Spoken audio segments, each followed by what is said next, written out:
Olá, bom dia. Seja bem-vindo. Nós estamos ao vivo. Agora são 8h31 pelo horário de Brasília. Vamos juntos começar esse dia bem informados? A partir de agora, você confere as notícias do Brasil e do mundo desta segunda-feira, dia 27 de março. Vamos ao nosso cardápio de notícias de hoje.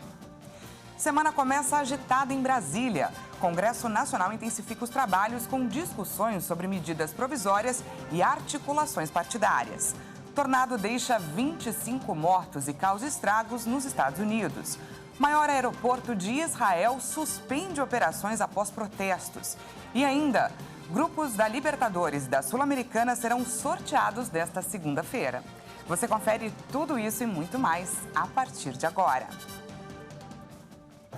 Com pneumonia leve, o presidente Lula cancelou a viagem que faria à China para terminar o tratamento. O médico do presidente recomendou que ele não viajasse. Vamos conferir.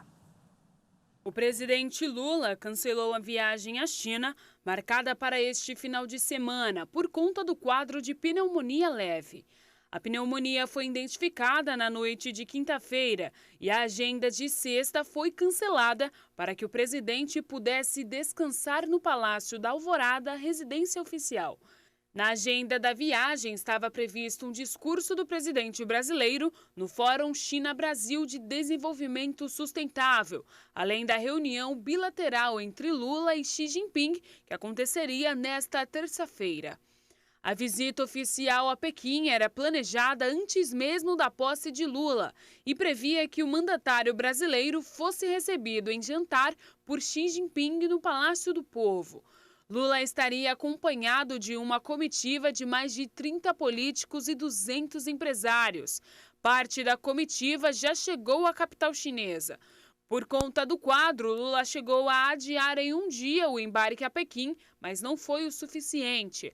Apesar da melhora, o médico achou melhor o adiamento da viagem para a China até que se encerre o ciclo de transmissão viral. De acordo com a presidência, as autoridades chinesas já foram informadas do cancelamento do compromisso e a remarcação da viagem deve ser feita em breve.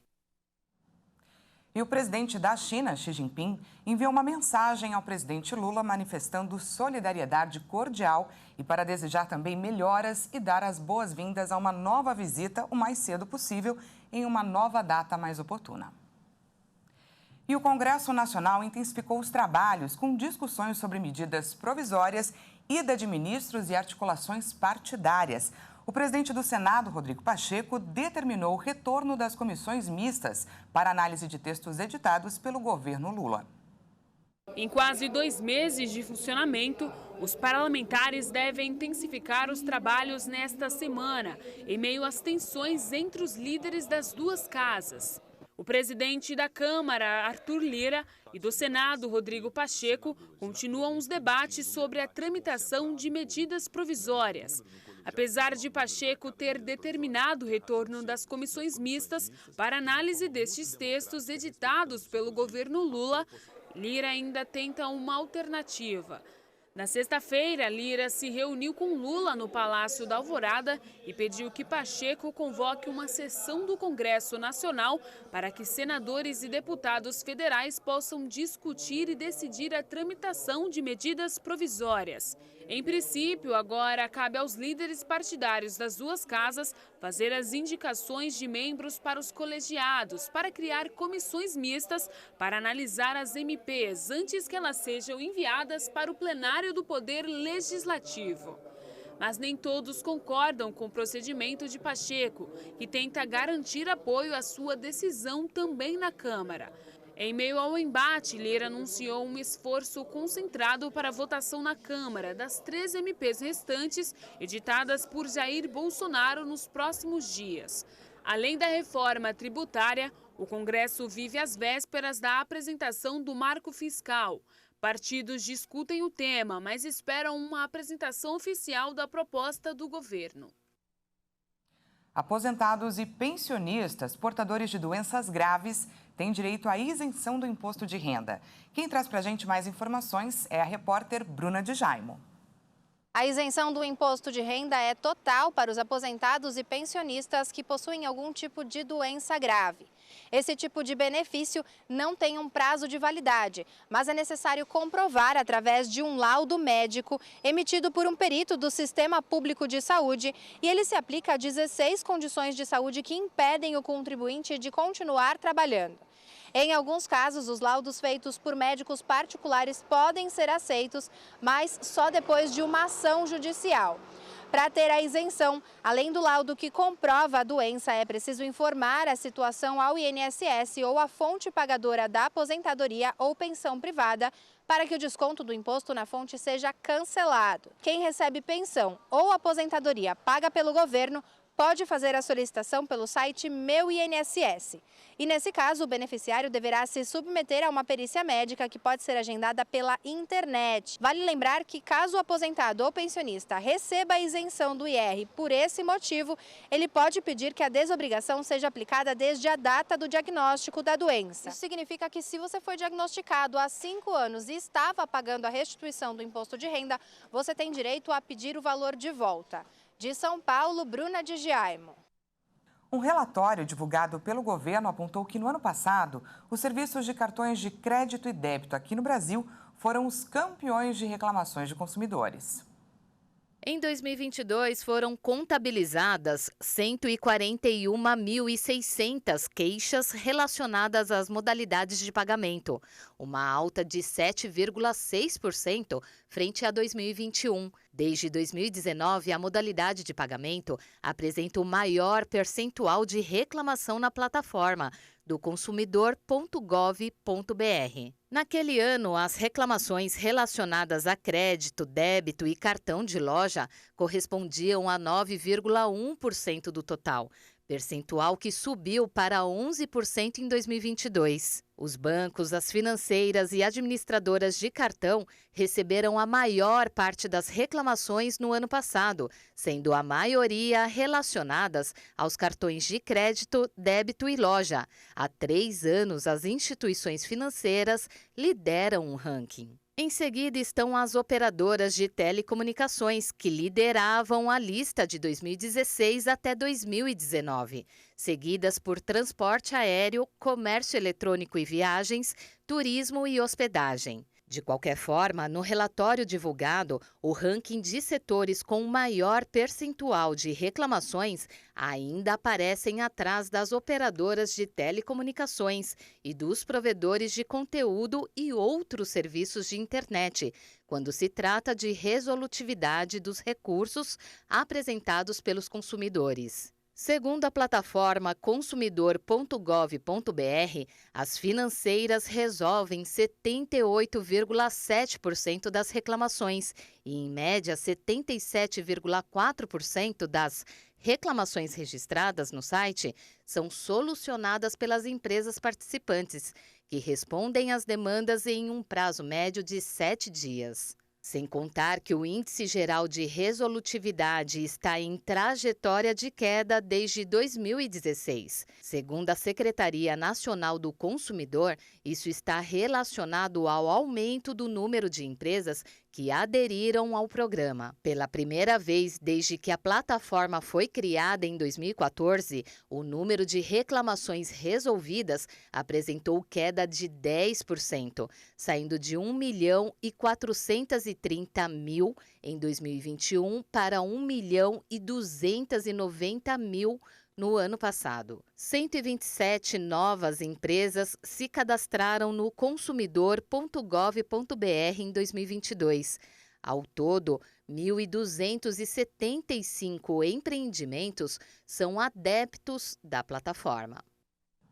Para aumentar o índice de respostas ao censo 2022 nas comunidades brasileiras, vários moradores vão trabalhar como guias dos recenseadores. A iniciativa é uma parceria entre a Central Única das Favelas, o Data Favela e o IBGE. A primeira mobilização da ação nomeada de Favela no Mapa acontecerá amanhã em comunidades do Rio de Janeiro e de São Paulo. A intenção é que nas próximas semanas o projeto ocorra em outras favelas de diferentes regiões do país. Dados preliminares apontaram que menos de 10% dos moradores de favelas do Rio responderam aos recenseadores, o que se torna um problema, pois sem os dados necessários, não é possível realizar investimentos nas comunidades, principalmente na cidade do Rio de Janeiro, onde estão localizadas as favelas da Rocinha, Rio das Pedras e Jacarezinho. Juntas, elas contam com mais de 70 mil domicílios. Portanto, é importante saber a real situação dessas localidades, para dar um maior espaço para a criação de políticas públicas para as favelas. A iniciativa é considerada pelos organizadores uma forma de colocar os recenseadores em contato com o público e tornar a pesquisa mais informal, dando um lado a mais para o diálogo, tornando mais prático para convencer os moradores a responderem às perguntas.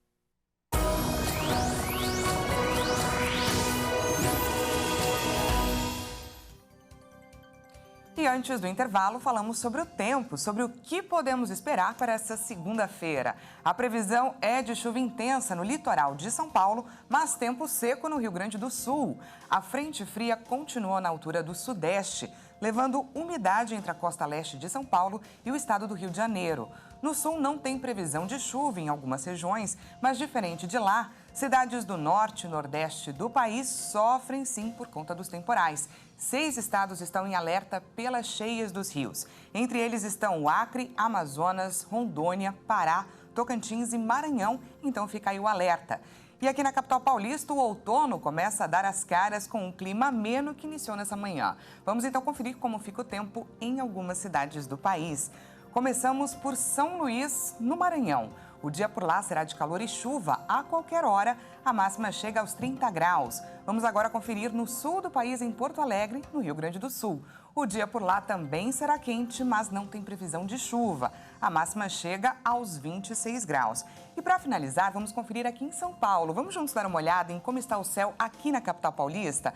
Como eu disse, o outono já começou a dar as caras. O dia amanheceu bastante chuvoso, mas a expectativa é de que seja assim uma segunda-feira quente e bastante instável, com períodos de chuva. A máxima chega aos 24 graus, então prepara aí guarda-chuva, não saia de casa sem ele, pois o dia será assim chuvoso. E veja a seguir, maior aeroporto de Israel suspende operações após protestos. E ainda, grupos da Libertadores e da Sul-Americana serão sorteados nesta segunda. Nós voltamos já, não perca!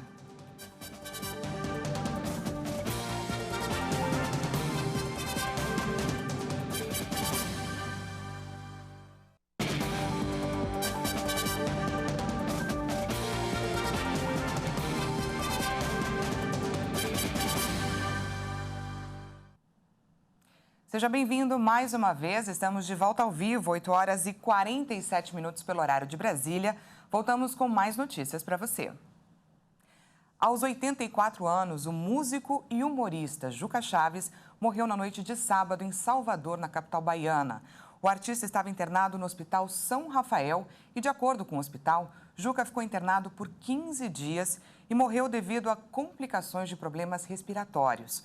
Formado em música clássica, Juca começou a carreira profissional em 1955 na TV Tupi, em São Paulo, sempre com humor inteligente e com críticas sociais. Juca deixa esposa e 2 filhas. E agora vamos aos destaques internacionais. O presidente dos Estados Unidos, Joe Biden, aprovou uma declaração de emergência para o estado do Mississippi após a passagem de um tornado pelo sudeste do país neste final de semana. Pelo menos 25 pessoas morreram na tragédia. A declaração de emergência aprovada por Biden autoriza a Agência Federal de Gerenciamento de Emergências a coordenar os serviços de socorro e mobilizar recursos para a região.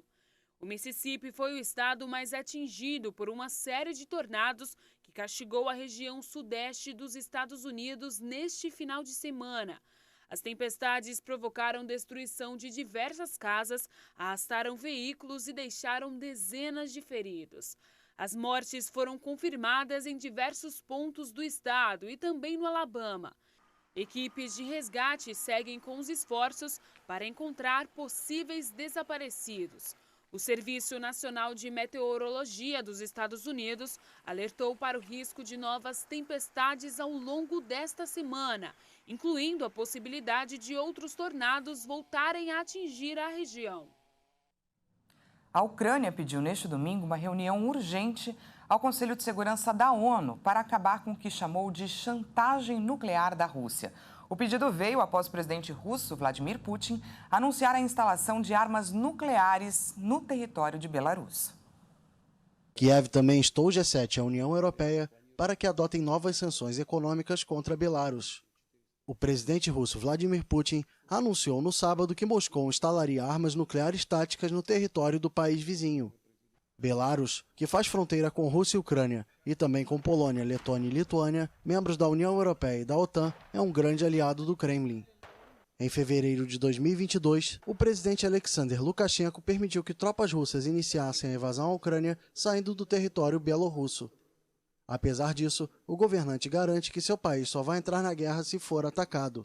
Sob sanções internacionais, Belarus depende em grande medida de Moscou para o abastecimento de gás e petróleo.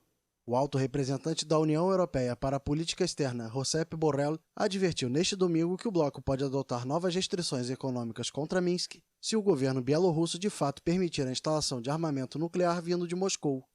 O porta-voz do Conselho de Segurança Nacional dos Estados Unidos, John Kirby, declarou que o governo americano ainda não tem indícios de que Putin já tenha enviado armas nucleares para Belarus. A Rússia é um dos 5 membros permanentes do Conselho de Segurança da ONU, ao lado de Estados Unidos, Reino Unido, França e China. E neste domingo, Netanyahu exonerou o ministro da Defesa de Israel, que no sábado havia pedido uma pausa de 1 mês no controverso processo de reforma judicial impulsionado pelo governo.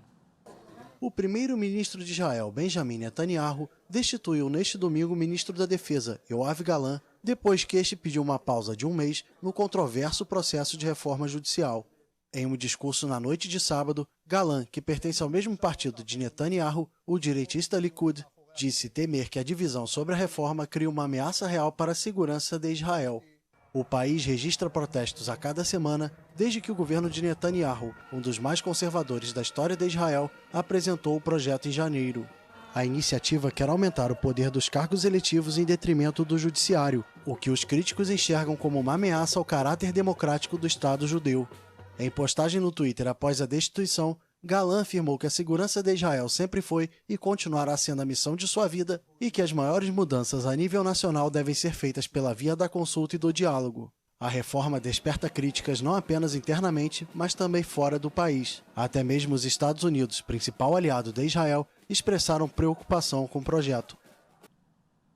Em meio a uma série de polêmicas envolvendo as recentes reformas judiciais, como a gente viu, manifestantes voltaram a tomar as ruas da cidade de Tel Aviv para protestar contra o governo israelense. De acordo com estimativas da imprensa local, mais de 100 mil pessoas chegaram a se reunir. Diversas rodovias foram bloqueadas com fogo e pneus. Para tentar dispersar a multidão, a polícia israelense usou bombas de gás lacrimogêneo e jatos de água. A ação causou a revolta dos manifestantes, que entraram em confronto com a polícia.